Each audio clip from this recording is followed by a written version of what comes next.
Even though I've been meal prepping for as long as I can remember, I will be lying to you if I say meal prepping in recent times has been a breeze. It is a huge challenge for me to find that stretch of time in my day or even 2 days to get all my meals prepped for the week. But once I'm able to do that, my whole week, sometimes 2 weeks after I meal prep, is set because those soups and stews, when I freeze them, can stretch into the following week so that I don't even have to do much of cooking. And that, dear friends and family, it's a time saver for a working mom and wife as well as content creator. And like today, this was not easy, but I did it. And after this, at this point, I was just doing my happy dance. Well, it's going to be another busy day here, but I hope you're excited and ready to do this with me. Come along then and let's do some cooking.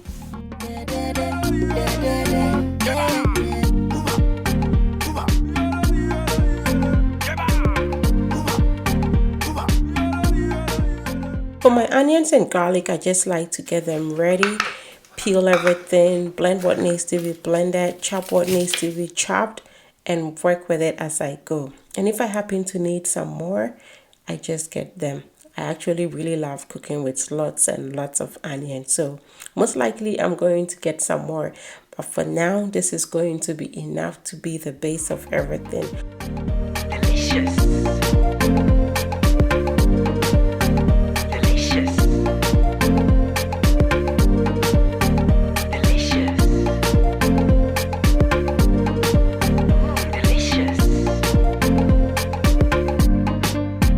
Delicious, yeah, yeah, delicious, da da, delicious, yeah, yeah, delicious, da da da, delicious, delicious, da da, delicious, yeah, yeah, delicious. Can you smell the aroma?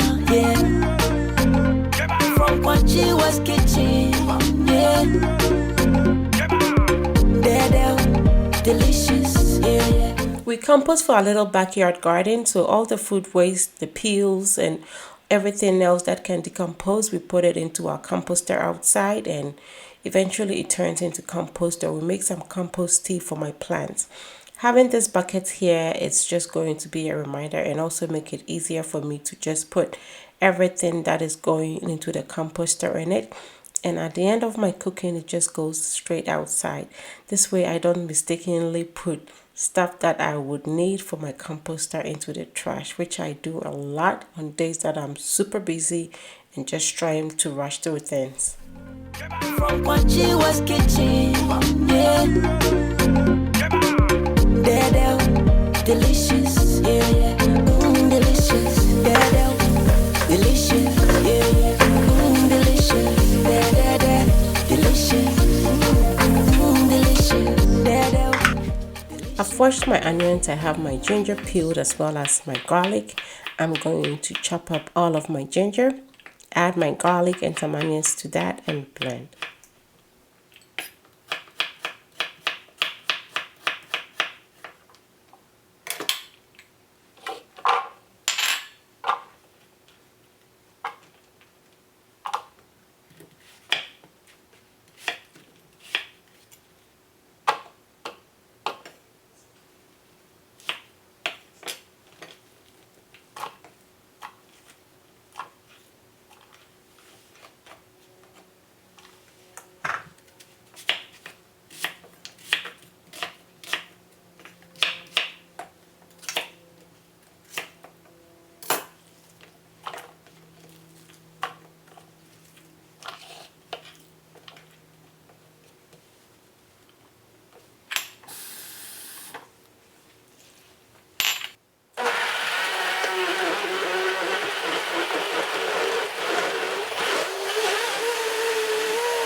So I got some goat's meat washed and I'm going to be making some jollof. So this particular part of meat is going to be the one for the jollof.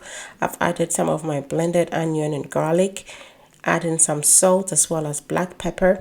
And just when I started mixing it, I just remembered I forgot to save the ingredients for my meat at the bottom of my blender, so I blend some other spices in there. So I'm going to set that aside and focus on the one for the soup. So the same blended ingredients go here.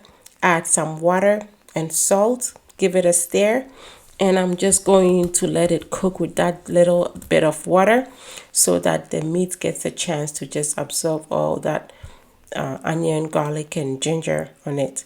I'm going to pour almost everything else remaining into my bowl and set it aside. I'm going to use that later. And for me to have enough ingredients in my blender for it to run, I'm going to add 1 onion, and then I'll get some spices and add to it.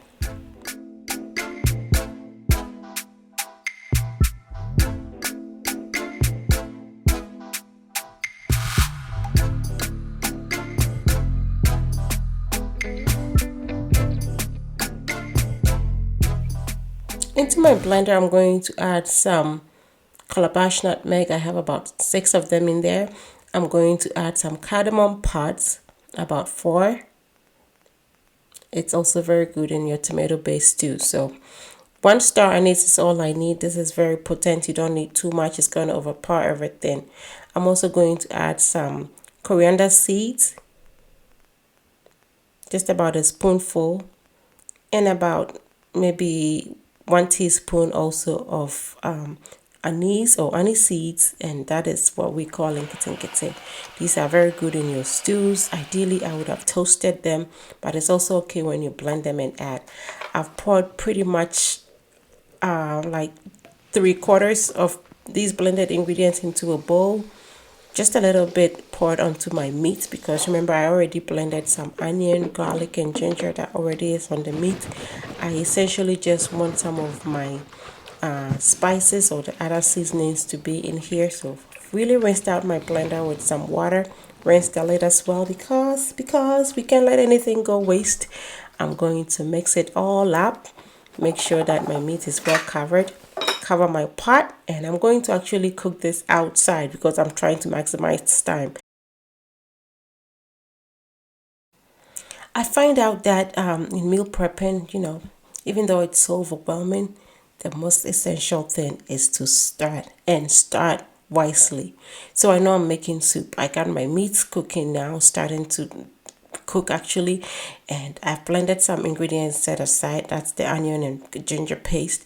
Now I'm gonna go ahead and start getting my vegetables ready. So I washed the most essential ones earlier to start, just make a step. If you say you're gonna wait till you get all your ingredients ready, you're gonna be exhausted. So start something and then progress with washing and getting the other ingredients ready while some of your stuff is already cooking. And that is what I'm doing now. So these are going to be used to make my goat slide soup. All these vegetables, I try to hide them in here. My kids are none the wiser. So I'm going to put these 2 carrots as well as that squash. If you've been watching me since my mom came, you know that squash goes into all soups. She likes that, as well as butternut squash. So I'm going to add that as well. You really need to try these in your soup if you've never tried them, especially when you can't find garden eggs to buy. These replace them so perfectly, you don't even miss it. So I'm going to cut up my carrots, put that in my pot. I've added 2 habaneros. I'm also going to add some bell pepper, just cutting it around to leave out the seed. I'm going to add my tomatoes. Everything in this pot I'm actually going to split. Maybe I would say 2/3 of the ingredients when I blend is going to go in my light soup, the goat's light soup, and then the remaining 1/3 is going to go in my granite soup or peanut butter soup. I've added half of a bell pepper to that, so 1.5 bell peppers in here. I'm going to peel my squash. This is quite easy to peel, so I'm just removing the green skin. Sometimes if the skin is a little bit on the softer side, we don't peel completely everything. We just try to scrape off the very outer portion of it, and then just cut it up and blend into it. This freezes beautifully if you just peel and cut up, or you can also peel, cut up, boil, and then freeze, and it's good to go. Because sometimes we just get this, leave in the fridge to use, and then it starts looking very bad. It has all these spots on it getting soft. So Most vegetables, of course, you want to use right away or just preserve in the freezer so they retain all the nutrients. I've also cut half, about maybe a third of my butternut squash. This is not very grown, so it was easy for me to peel. But I've also read here, right here in my comment sections, that if I have a butternut squash that I need to peel, I could just put it in the microwave for about a minute and then it softens up, making it easy.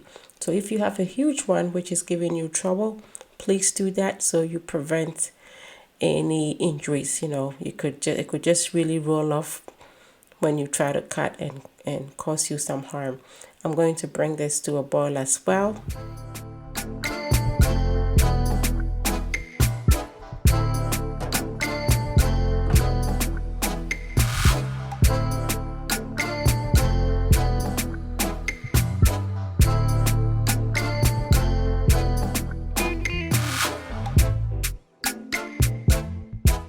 Okay, now let's focus on making our soup. So I'm going to be using this hen. I get it from Walmart. The package says grilling hen. And I'm going to remove it from the plastic. And then I'll be cutting it up myself. I like to cut up my chicken the way it is done at home. In the stores, you just cut it anyhow, and I really don't like that. So in order to prevent my board from rolling over, I wet my kitchen towel, placed it on my countertop before I put my chopping board and then my chicken on it. This way the board is not going to be flying all over my countertop, me chasing it with whatever I have on it, working on it. And now it's going to stay still whilst I cut up my chicken. Yes, this is huge. I try to not buy the very big ones. Some of them are super big. And I like my chicken to have some bone. I don't like too much flesh on my chicken. But this I find to be way better for me. I like this more, especially when I make stew with it, way more than to buy the super hard skinny hens. But if that's all you can find, it works as well. I work with both of them, whatever I find. And yeah, if you don't know how to cut chicken, I have a video here that I made a while back on how to actually cut up a chicken the proper way. If you desire to do that, instead of having the people in the shop's butcher section just cut up your chicken anyhow for you. So I'm gonna quickly cut through this. The breast part is huge. Typically for regular chicken, you only cut it up like 3 portions and the breast part is done. But this, I'm gonna cut it up into about 5 or whatever. It's super thick, as you can see. Trying to remove the fat as I go, as much as I can.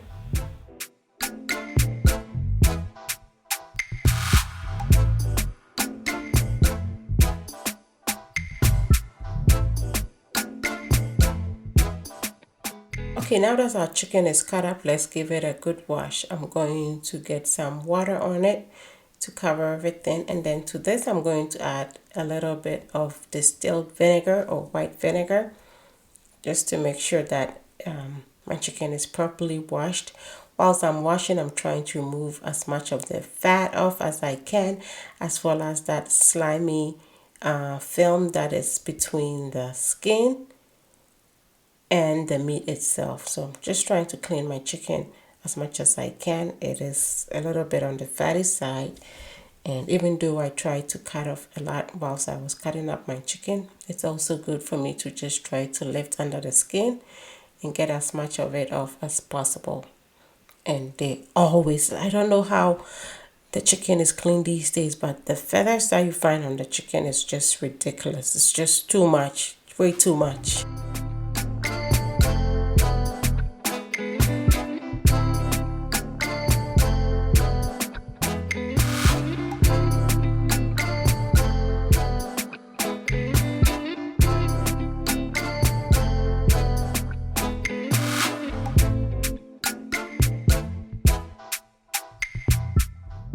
Chicken is thoroughly washed and cleaned. I have it in my pot that I'm going to make my soup in. To that, I've added some of my blended onion, ginger, and garlic. I'm adding some salt. I'm going to just stir to make sure that my meat is well covered with this. and I'm going to bring that to a boil. Checking quickly on my meat and vegetables. The goat meat for the stew is cooking beautifully. The goat has given off quite a lot of juices, and at this point the meat is smelling good. It's almost pretty much well cooked, but I just want to make sure that it is soft enough because I'm going to be making jollof with it. So I'm going to let it cook for a while, and my vegetables at this point I think are soft enough and ready for me to just take them off the stove and blend.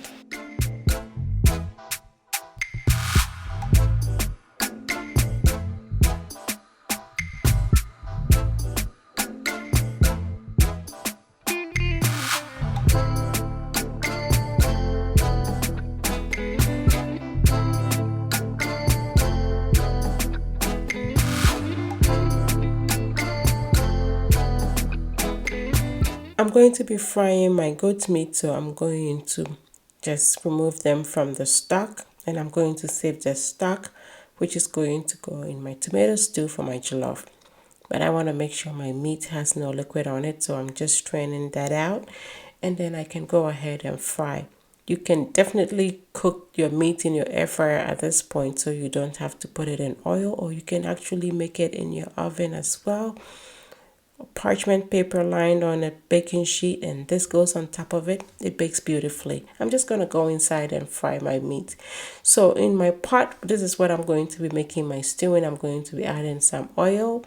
I'm using some avocado oil, and once it heats up, I'm going to fry my meat. But whilst I wait for that, I'm going to go ahead and blend my ingredients. Yes, no time for slacking. And my oil is hot at this point, so I'm going to start frying my goat's meat in here.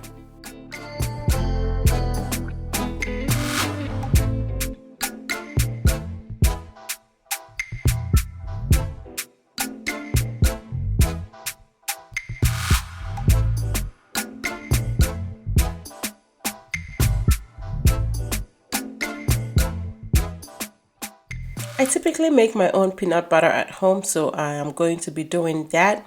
I'm going to make a big batch, but I'm just going to start off by blending what I need for my soup. So my peanuts is roasted. We have peeled most of it, leaving a few of them unpeeled, and I'm going to just blend this much in here. Peanuts so good, so sweet. It has some sweetness to it, that's what I'm trying to say, and we just can't help but eat a few as we go. And I'm just going to make sure that this is blended. You don't need any water in here when you're making peanut butter.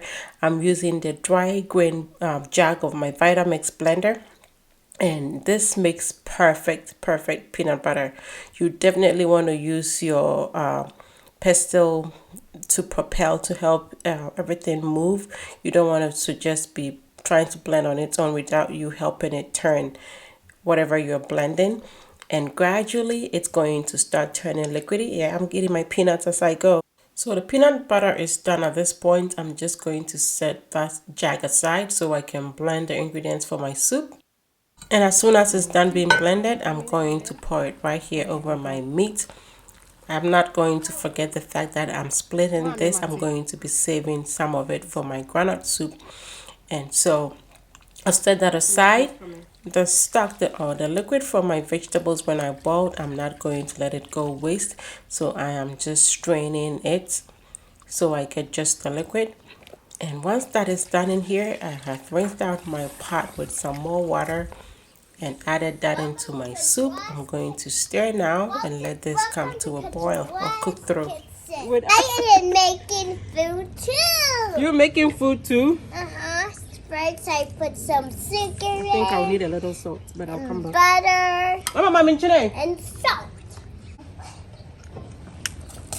Chicken. Not chicken. What do you do? You and your sister both love chicken. Me, my sister doesn't like chicken. Actually, my sister likes chicken now. Oh, yeah. Mommy, what about the bread? Is not even going cold. The bread is not going cold? Uh-huh.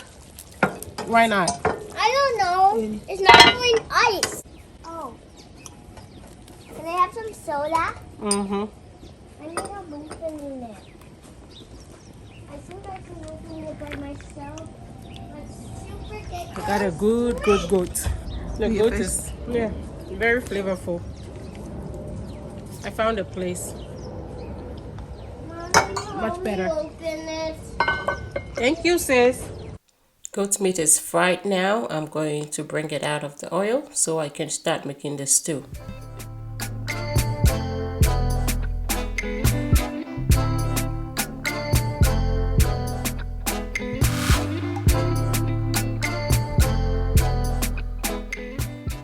I'm using the same oil that I used to fry the meat to make my stew. You want all the flavors of your meat, whatever meat you used, especially this goat meat that is so fragrant.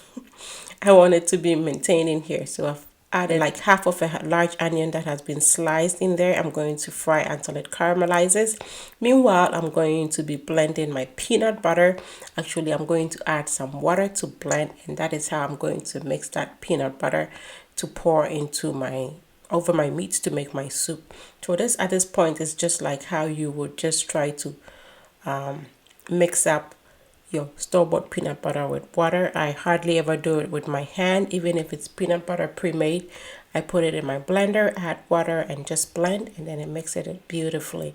I'm going to pour that here over my chicken, just like so. Rinse out my blender and add the liquid in here.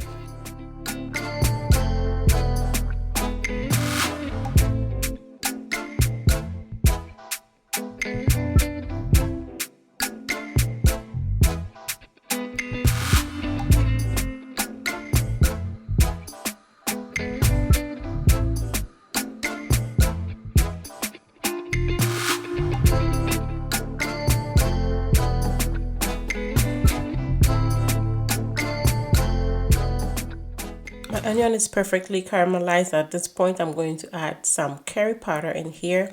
Let it fry up for about 30 seconds to a minute. And right away, it starts getting super fragrant. You can smell it from afar. I've added the rest of my blended onion, garlic, ginger, as well as all the spices in here. I've rinsed out my blender, added that in here. I'm just going to mix it up. Allow it to fry up and get cooked a little bit before I add my other ingredients in it.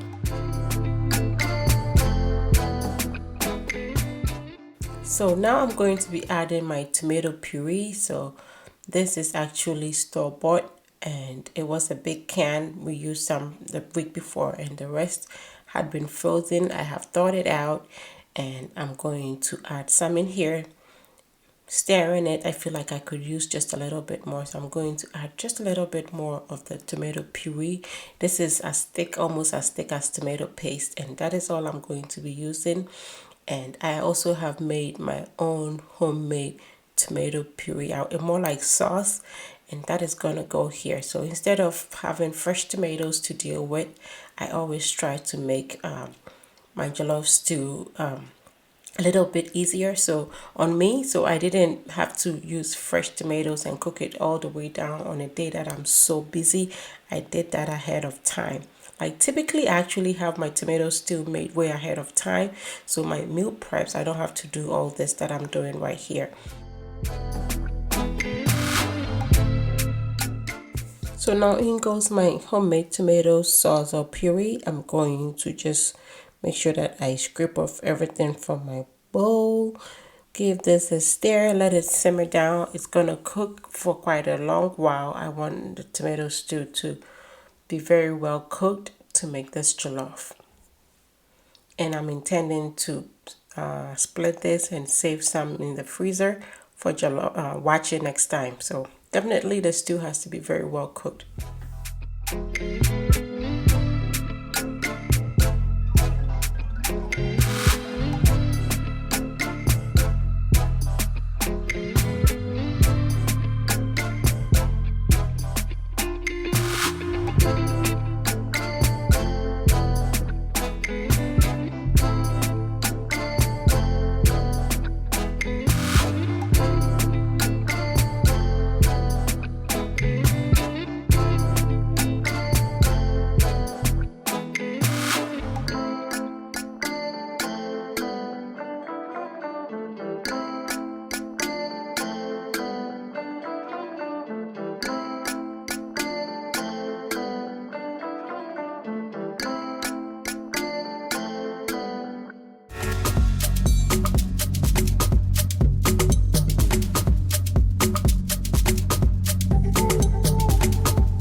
stew is cooking beautifully. At this point, I'm going to be adding some bay leaves as well as some dried rosemary. The bay leaves are dry as well.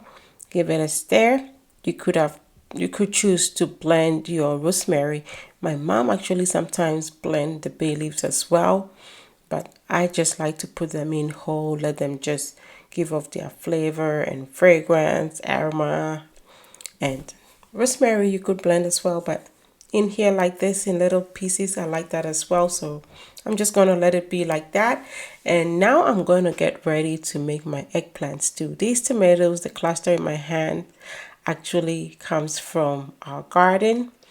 Yeah, we've been eating from our garden literally all year long, because when summer came and everything died, my mom actually started everything. That was from seeds that she had saved from when we harvested our crops from last year, and she really did take good care of it all through the cold. She would cover it at night and in the daytime uncover. So much to my shock and disbelief, we have tomatoes. I kept discouraging her, but now look at me. Yeah, we have tomatoes and we're enjoying it. So for the eggplant stew, I'm going to be using the sun-dried tilapia. This is salted, and this is what is called Kobe where I come from. So I'm just trying to wash it as much as I can, get some of the salt out, make sure that it is completely clean. And I'm going to now let it soak in water whilst I get my ingredients ready. That way it is going to give out a lot more salt. I don't want this to be super salty. I want it to have some small amount of salt in there. So now I've added my blended ingredients, what was remaining, into my granite soup. Now that the granite has started boiling over, I'm going to stir. Blender has been rinsed out in here as well. And now my granite soup gets a chance to simmer down as well.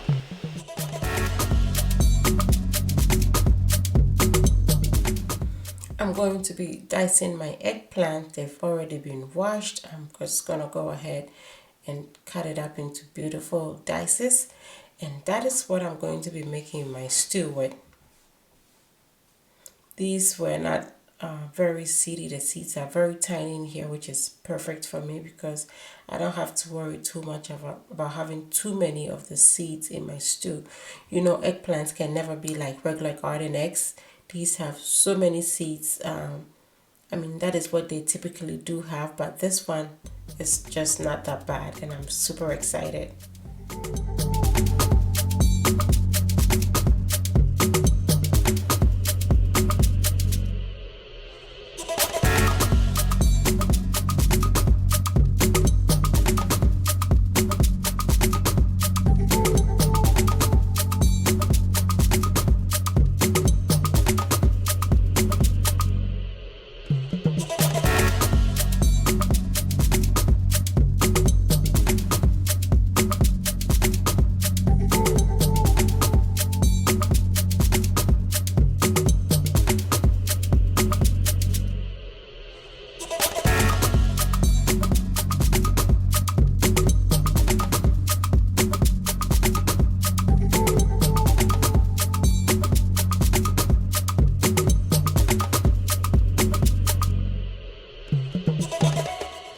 I'm done dicing my eggplants. I'm going to let them soak in water. That way the water is going to help pull all the seeds, and once I'm ready to cook it, I'll just lift the chopped eggplant, and the seeds typically will just remain in the bottom of my my pan with the water.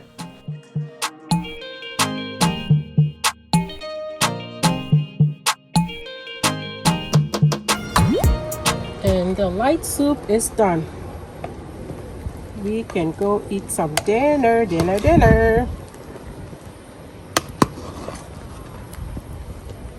Akono.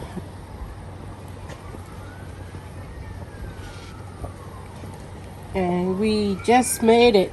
It's about to rain, but at least we made progress. We can take this back inside. Just before the rains hit,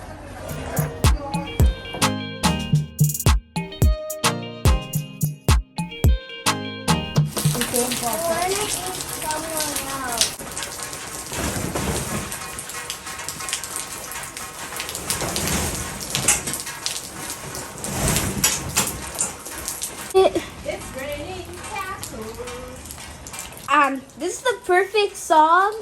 I know the perfect song to sing. Yes, the rain has chased me out, but it has been definitely worth me trying to cook some of my foods outside. It has helped me a lot to make a lot of progress. And I should say it came at just the perfect time when I had just finished making my fufu, so I found a spot right away to put the soup on to let it continue cooking.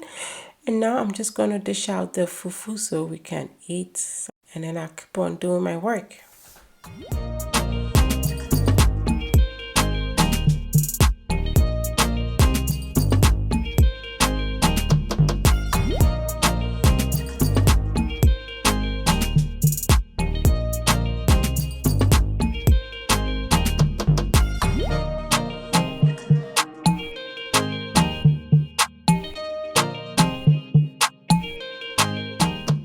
Even before I serve some of the soup onto the fufu, I'm going to go ahead and dish out the soup to be saved.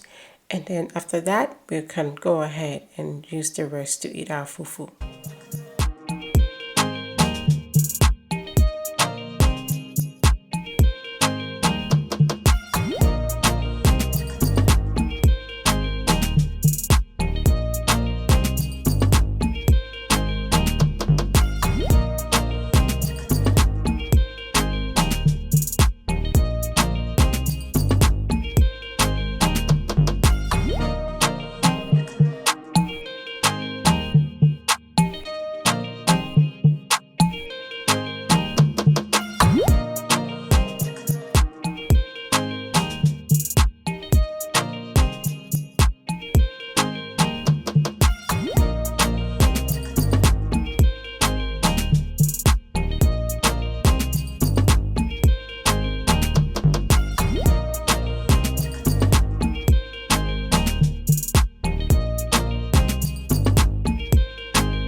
Strong and eat lots of vegetables and not be mean to you.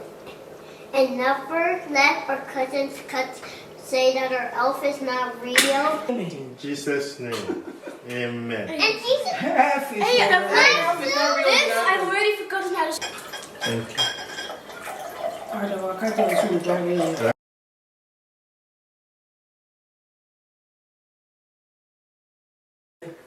Does anyone remember the incident with Andy's new lunch thing that he couldn't even open? Stew has cooked to the point where I'm satisfied with it, and it's almost time for me to consider it done. So I have poured the stock, that is the goat meat stock, in there, rinsed out my pot, added that in here as well. I'm going to let this cook and simmer down again before I add my rice. On tasting my stew, I feel like it has a little bit of sharpness or acidity to it, so I'm going to be adding some baking soda. This does the same thing that kale or potash would do if you add it in your stew. It is going to make my stew foamy. If you can see now, it feels foamy. It has a lot of air pockets in it at this point. And that is just how it gets rid of all that acidity in your stew. And so I'm going to let it cook until it comes back to its normal texture. And whilst that is going, I'm also going to check on my soup. You can see that it is perfectly cooked at this point. It has thickened. It has some oil on the surface from the peanuts and also from the chicken itself. Chicken is not too soft at all. This is just so perfect. This chicken from Walmart or wherever you can find it, actually. It is just a grilling hen. So it's a bigger kind of hen, not as hard and not too soft like the regular chicken you buy to bake. Perfect. Absolutely perfect. Checking on salt to make sure my soup is good. Everything is on point here. So I'm going to just let it sit until everything is ready to be dished out. I'm going to be adding a little bit of Maggi shrimp tablets in here. That is what I've made into powdered form. I get a lot of question about why I don't use Maggi. I never say never with it. I do stock it all the time. I use it every now and then if my food needs it. It is a matter of if the food needs it. I don't always make it a point to be inclusive in my actual recipe, but if I taste it and it needs it, like today, I definitely use a little bit of it. So I just try to stay away from it and all other enhancers. If I can, I just try to use natural ingredients. But if ever I don't have it in my description box or in my ingredient list, that means I didn't use it. But that doesn't mean you can't use it if you want to. But you can wake up flavor without necessarily needing to use it. So anyway, stew is going to simmer for a while before I add my rice. Meanwhile, I feel like my Kobe has soaked up in the water for quite a while. It has given up most of the salt, and I think it's time for me to just cut it up so I can get ready to make the stew as well, the eggplant stew.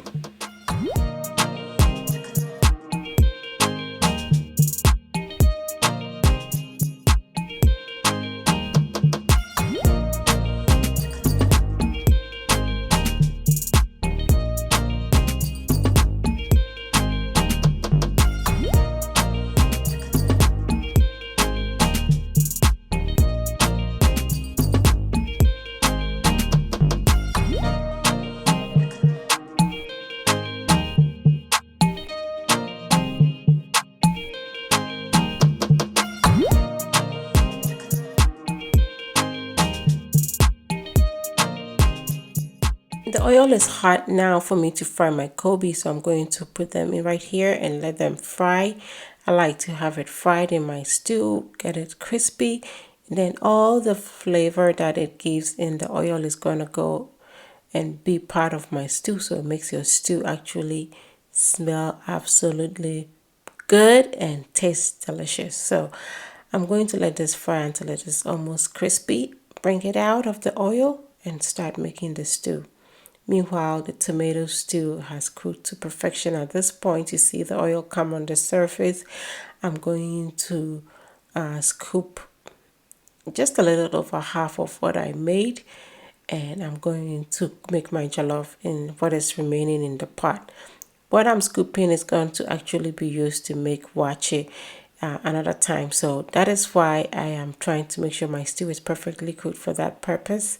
And my Kobe looks like it's gonna burn if I don't bring it out of the oil right away, so I'm going to focus my attention on that, get it out of the oil, see how the oil is looking. It's filled with all that fragrance and flavor of the Kobe. I've added my onions to fry a little bit, and meanwhile I'm blending my onion, tomato and pepper. That is gonna go into the oil to make my eggplant stew. So there it goes. I'm going to rinse out blender, add that in here, stir and let it simmer down. Meanwhile, I'm going to now focus on making my jollof, and look at what this little guy is doing over here. That's a lot of meat. Can mommy have a bite?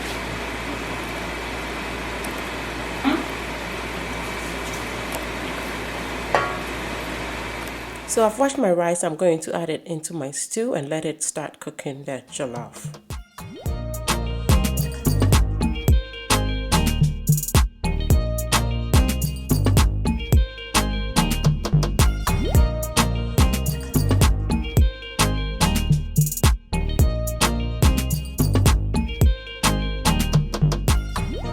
I'm going to add some salt, give this a stir, cover, and just let the rice cook in the stew for a while before I add any water.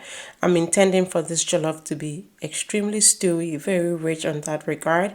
It's going to have that smokiness of party jollof because I'm cooking it right in the pot where I made the stew. So everything that is sticking to the bottom will be lifted in there.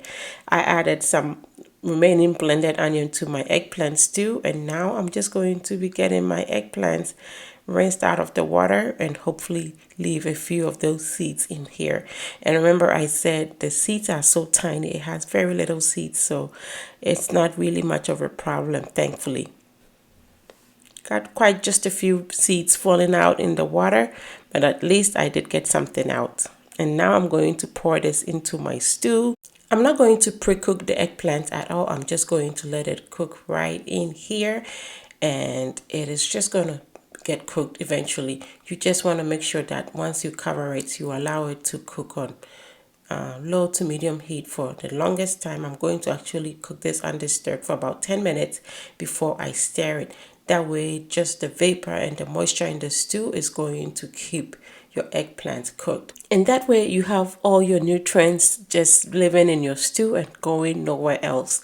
So my rice has been cooking in the stew for quite a while. It has absorbed all the water or moisture in the stew. So you can be assured that the color of this jollof is going to be popping. It's going to be lit. And like I said about the flavor, all the fried meat, the stew itself that cooked and got stuck on the bottom of the pan. At this point that I've added water, everything is going to eventually be lifted off the bottom and mixed up in here. So far as you know, your stew didn't really burn, you know what I mean?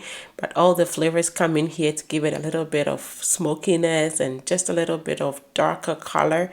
Perfect. Perfection. So jollof is cooking, eggplant stew is cooking, and now I'm going to be frying some fish because I really want to have some stew with fried fish and some rice vermicelli or spaghetti rice. That's really what I really yearn to eat. So I'm going to make that as well. I'm just cleaning my red snapper first, then we can start frying it.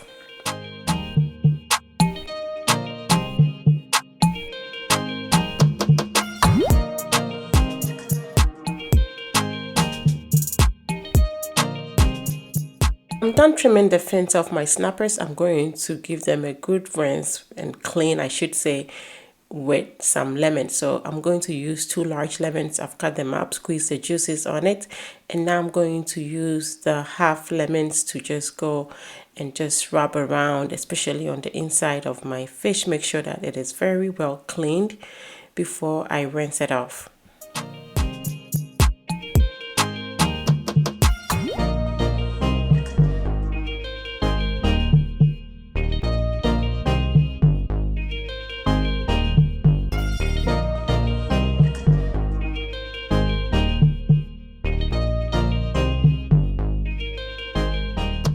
So the eggplants have cooked about 10 minutes undisturbed. I'm not going to stir or anything yet. I just have a little bit more left that was not fitting, but now that it started cooking and swiveling, I have a little bit of room.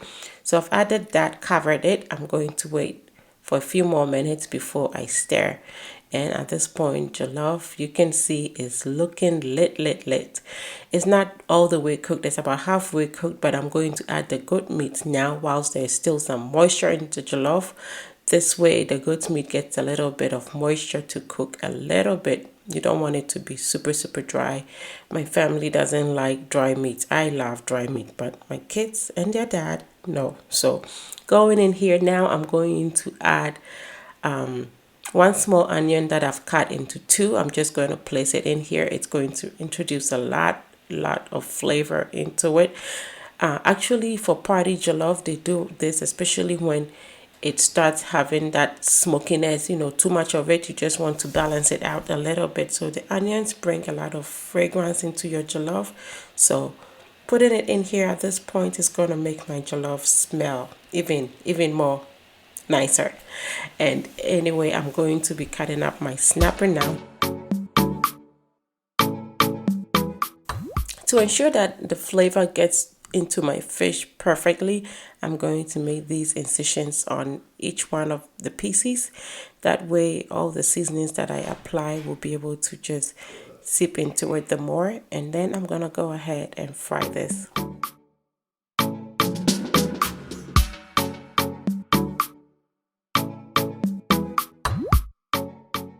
For my seasoning, I'm going to add here some salt.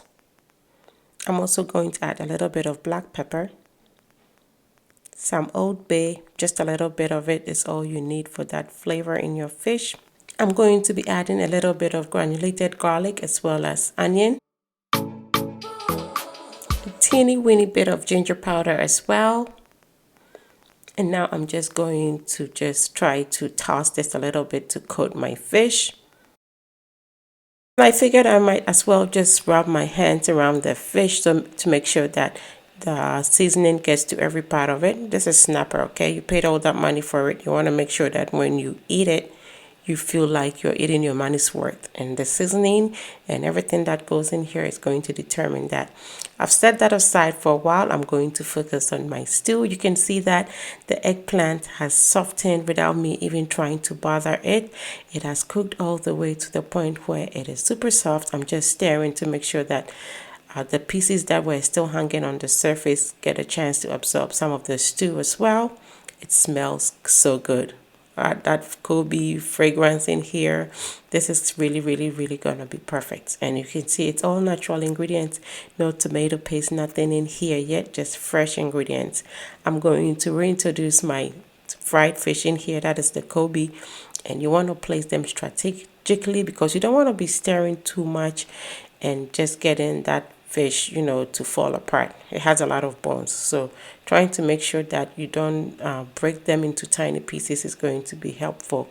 And yes, I decided to bring the head out first because I don't want all those bones to be in here at this point. I'm going to be adding some mackerel. So this is oven grilled mackerel, to be just like the smoked mackerel we have back in Ghana. My mom made this earlier on in the day, and it's just been sitting in the oven till now. I'm going to just break a few of these and just put them in the stew. Just look at how perfect. I have recipes of how to make this in the oven, and I'm going to link it for you. You have to try it. So good. So anyway, I'm going to break my fish. I'm trying to go ahead and quarter them, trying to remove the bones as I do this. And once I've got enough of that, I'm going to just put it in my stew.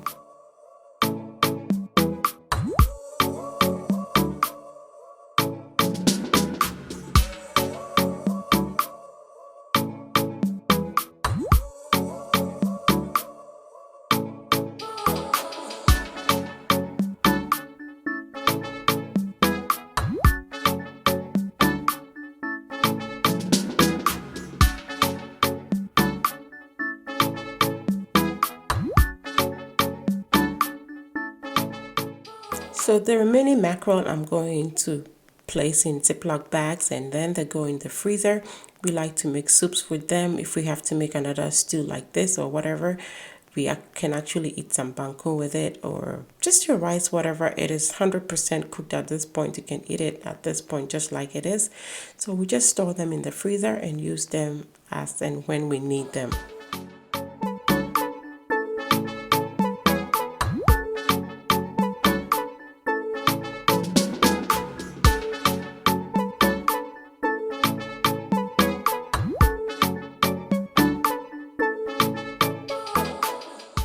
So the parchment paper I'm going to use to cover my jollof, this is going to help it trap some more moisture, and then the jollof is going to end up perfectly cooked without me having to add any water.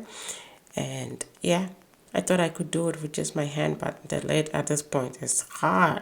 See, also me kofa lawyer. Me and I'm kind, so me same boy. Stew. The aromas, flavors. Oh. This is gonna be a banger. Now I'm adding my mackerel that I've broken into pieces in here. I give it a stir. At this point, wow, we nyanka one know about your video here, right? I know. Yeah, bring your bold yam. Don't worry, we're a family after all. I'll give you a little bit, just a little bit, enough for you to enjoy it, enough that you go home and try to make your own. Adding a little bit of salt. I waited the whole time to make sure the Kobe goes in first. I think it could use a little bit of salt. I put in just a little bit of Maggi as well. Stirring. Yeah, you want to be careful. Don't break that Kobe, please. I'm just going to let this simmer down a little bit just to get the salt and everything else very well incorporated into the whole stew. And stew is done. Yes. And now, friends, we are going to be frying our snappers. I'm going to be using this canola oil that I've used to fry some yam and fish previously. I'm going to season it with some fresh rosemary, garlic, thyme, and pepper. This is just one habanero. It's going to make your fish super fragrant. Try it. If you haven't, you will love it. I'm going to wait until the oil gets hot, and whilst that is doing, I'm going to add just a little bit of flour. This is just all-purpose flour. I love some fish that is floured. Well, you should know that by now. If you don't know that by now, You will never, never, never know me. Ooh. Anyway, oil is hot. Fish well coated with flour goes in here to fry. You want this to be fried to be beautiful golden.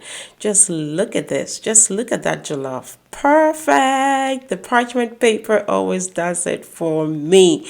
Jollof at this point is done, done, done. The aromas. Oh, so good. Thank God at this point these kids are sleeping. They would want some jollof. Jollof. Well, that is done as well. It's coming off the fire, and now I'm going to cook my quick spaghetti rice. And yeah, at this point I see the end coming. Yeah, I'm exhausted, but I'm thinking about all that peace of mind I'm going to have the next few days coming up, and that is enough motivation for me to sail through this. So I added some coconut oil in my pot, and once it started getting a little hot, I've added my onion. I'm going to let the onion cook until a little bit golden and then toast my rice. Refocusing on my fish, look at how perfect. Just flipping them to make the other side cook as well. And yeah, we're almost done. That's all I can think about at this point. That is all I can think about. Now I'm going to break some spaghetti in here, right? Remember, we are making some spag rice after all. So I'm going to let the spaghetti actually cook in here with the onion until they both start to brown up. And then I'll add the rice. Yeah, that is the plan. In Chinam now bing, just look. Snappers, beautifully fried, golden, just like the town that I come from, the golden town. Just let me physical cromampa. Wow, husa. Aye, kama to say no. Bringing that out of the oil. And yes, you saw me fry the middle part and the tail first. I always like to keep the head part last if I can. Yeah, as per my mom. And yeah, so all the juices that can darken your oil, if they happen to be in the fish head, you want to fry that last, okay? Don't mess up everything with that. You want to take a chance, but take it wisely. And now the spaghetti is very well toasted, and in goes my washed rice. I'm going to just stir it and let it toast here a little bit as well with the spag. So I'm going to cover this and let my heat just be all the way to the lowest so the rice gets to toast. And at this point too, the fish is done. Look at that. Nothing happened, no dark juices coming out to make my fish discolored. But like I said, you don't want to take a chance. Just look at how beautiful coming out. Yeah, I said I'll give you some eggplants too. Please. Don't be too pushy and say I should give you some of this fish as well. Rice perfectly toasted at this point. It is lighter. If you can just feel it, it is a lot lighter now. I'm going to add some boiling water. I like to put boiling water on it right away so that it cooks through quick enough. See all that caramelized onion? Yes, all that is flavor. Just make sure you don't burn it. If you burn it, it's going to make your rice a little bit bitter and the color is going to be darker. I've added some thyme as well as one habanero, and that's going to bring extra flavor. Cover to cook. And now we're going to do the very last on our list for this day, our sauté veggies. This is like our family favorite. We love this combination of vegetables, so we do it a lot often. And so I have some onion and garlic toasted. I'm adding in here now my cauliflower. You try to add the harder ingredients that take a little bit longer to cook first. Now I've added some celery that I've cut up. I'm going to just add some salt and pepper at this point.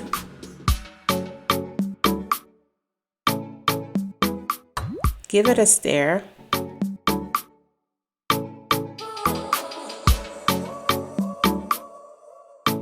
Now I'm going to add my carrots. Stir it for about a minute, and then I've added my broccoli.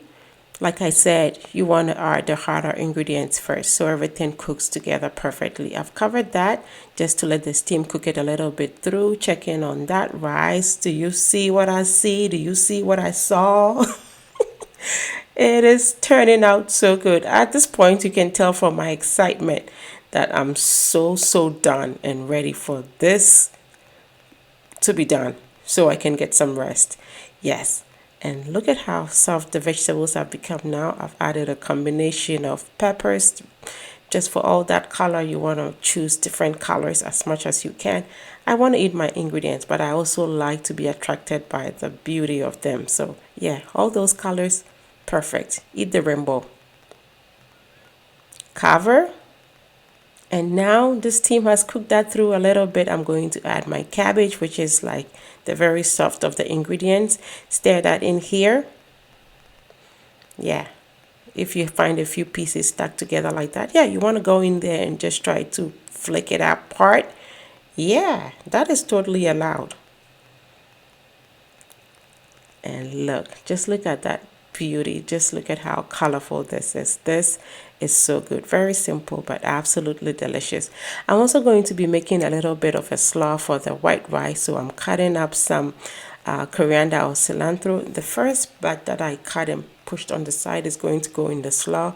These bigger pieces are going to go in the stir fry. So that is set aside. And now I'm going to just cut up my scallion. That is also going to go into my little quick dry slaw.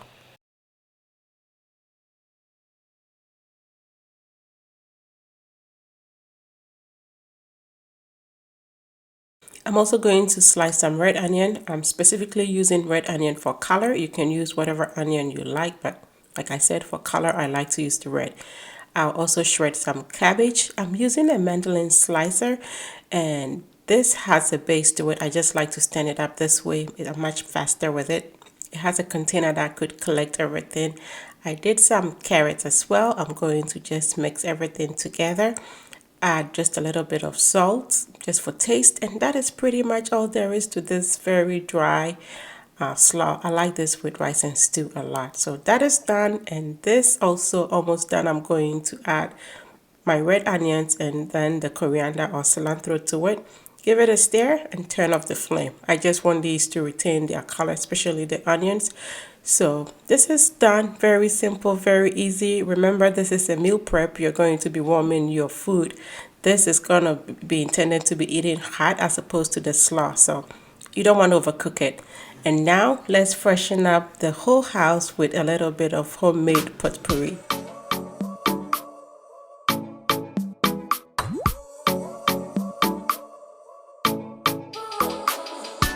And yes, finally, it's time for us to dish out the food, and my work here will be done. I am super excited about this part. And like I said, starting this is so difficult to just get in the mindset to meal prep when you're so busy and you have a lot on your plate. But once this is done, the peace of mind that it brings, I feel like I'm walking on clouds after this, just bring anything on, and I feel like I'm so armed and ready to face any challenge. Well, maybe not really, but yeah. So I have a lot of questions that come my way about meal prep, what I freeze and what I store. The rice and the vegetable, like these dishes that I'm actually making right now, no, I don't freeze them. They just go in the fridge. We eat them within the week. So it takes about anywhere 5 to 6 days, these portions will be gone. Some of the jollof on its own that I save probably could go a little past a week, and that is still good in my fridge. The vegetables as well. What I normally do freeze is the stews, the soups. Those I just portion out. Like if I dish out 3 bowls or 2 bowls of each, I leave one in the fridge and then I freeze everything else that is left. That way it stays fresh. That's why I try to make a variety. The following week, I may not necessarily eat the same stew or soup that I made the week previously and just froze. I might have something different in the freezer. So I might have made light soup, but I have maybe palm nut soup in the freezer from previous time. So I bring that out, and that way we are not eating the same thing like 2 weeks in a row. No, a little of variety. And this really helped me a lot when I was pregnant. For the first time, whatever I made towards the end of my pregnancy, I would freeze a little portion of it. So by the time my daughter came, I had quite a lot of food in my freezer. And new moms, your hands are full. You just want to have something. My husband can cook, but nowhere close to what I want to eat. So if I can and I have the energy, I want to cook my own food. Yeah. And that is what works for us. If your spouse is the cook in your family, then definitely it is the two of you working together for your family to work as a unit. It doesn't matter who cooks, but well, I feel like there should be somebody who cooks it better or does it better. And that person, if it's willing to, like I am, yeah, go ahead and just get it done. It has nothing to do with gender inequality or anything of that sort. Absolutely not. Not. So now the granite soup, this is basically made for my kids. They enjoy peanut butter soup a lot. So I actually make it this way and definitely freezing too. One bowl probably is going to last them the week. Maybe they might eat it 3 times in the week with some rice balls.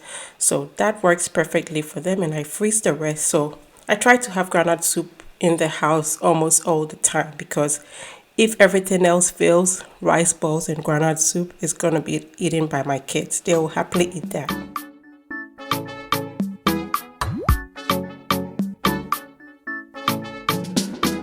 One other question that I get a lot is, what day of the week do I meal prep?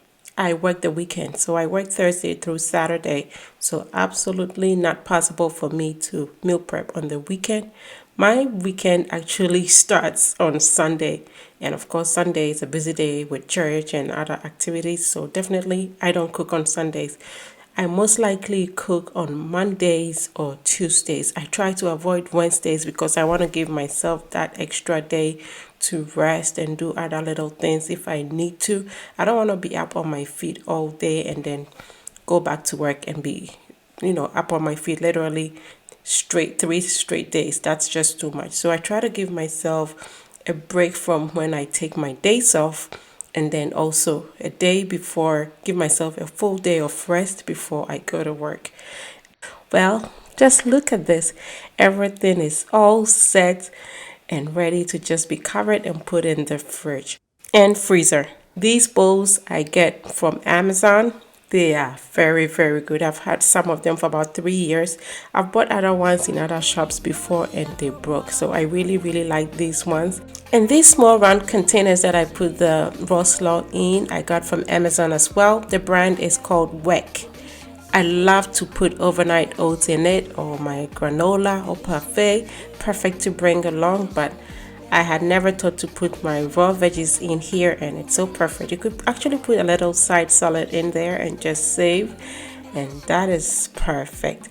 And yet another question that I get a lot is, what other meals do I bring to work? Do I bring two of these bowls of food that I make in these videos? No, I actually bring breakfast. So for my breakfast, I meal prep, and these days I've been meal prepping oatmeal. So I cook steel cut oats ahead of time, portion them out. I have smaller of these glass bowls, so I put them in there, and every morning I just pick one. I have little containers for my milk, so I set them on the oatmeal once it's set and cools off, and that way it just sits. When I get to work, I take the milk off and warm it, and that is my breakfast. I also bring with me my homemade coffee from my Nespresso machine. I'm not paying $4 plus for coffee every single day. No. Besides, there's no time to stop to buy coffee anyway. So I bring that. Sometimes I bring a little slice of bread if I feel like it. There's always gonna be that at my house as well. Well, I hope I've answered some of your questions. Thanks so much for the love and support. I truly appreciate you all. If this is your first time watching me, my name is Kwankyewaa. Making simple, replicable family meals like this is what brings happiness to my heart. And until I come your way next time with something delicious, be loving, be kind, be happy.